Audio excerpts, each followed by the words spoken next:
discovery of electrons and protons, they started giving atomic models. Atomic model. So atomic models, they explain how these electrons and protons are distributed in an atom. So in the electron proton distribution of atom, different scientists given different atomic model. The first one, Thomson's atomic model. Thomson's atomic model.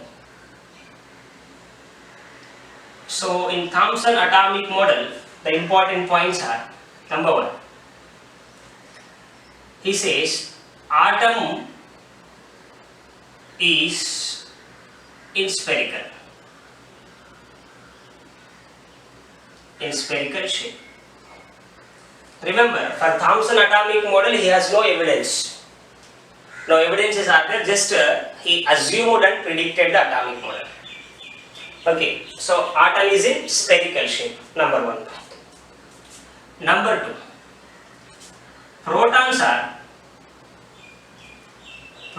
are distributed every part of the atom. Every part of atom. So like in spherical shape of atom, everywhere protons are present. Everywhere is distributed protons. Next, electrons. Electrons are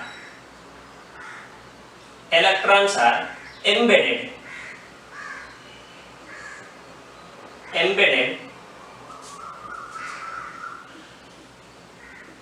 between protons.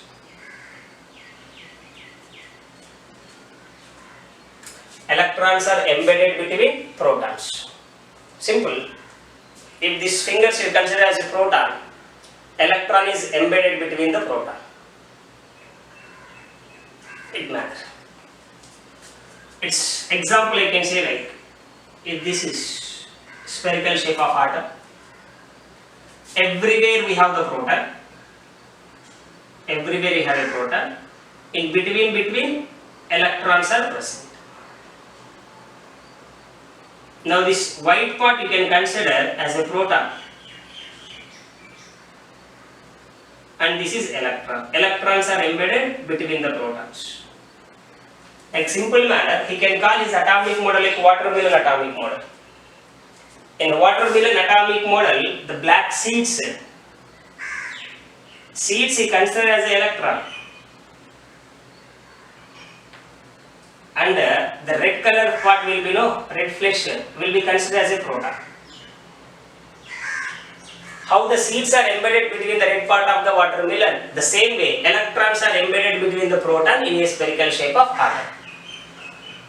So that's what his atomic model will be called as a watermelon atomic model, or rising pudding atomic model, plum pudding atomic model, like various names are there. But finally this is only atomic model. And from this, most important one is atom is neutral. Atom is neutral due to having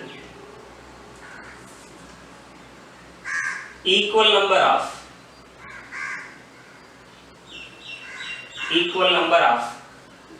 protons and neutrons. Protons and neutrons, like this. So protons are positive charged, neutrons are electrons are protons and electrons.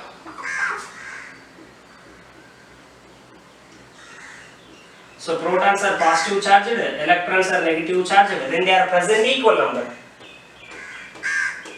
Total charge becomes, net charge will be coming as a 0, that's what neutral. But here we have a demerit in the J.J. Thomson atomic model. What is it actually? Electrons are embedded between the proton. Fine. And if it is an electron, it must be embedded between proton, means the surround of this what will be? Positive charge only will be present.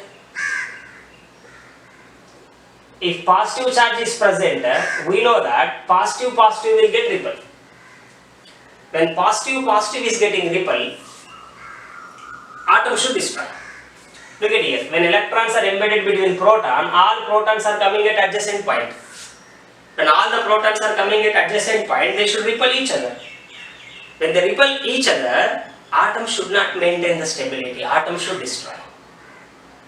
Now the simple doubt is that if this kind of arrangement is present everywhere in every part of the atom is proton and electrons are embedded between proton, if this kind of arrangement is present in an atom, then how the atom is maintaining stability could not explain it. So the demerit of the J.J. Thomson atomic model is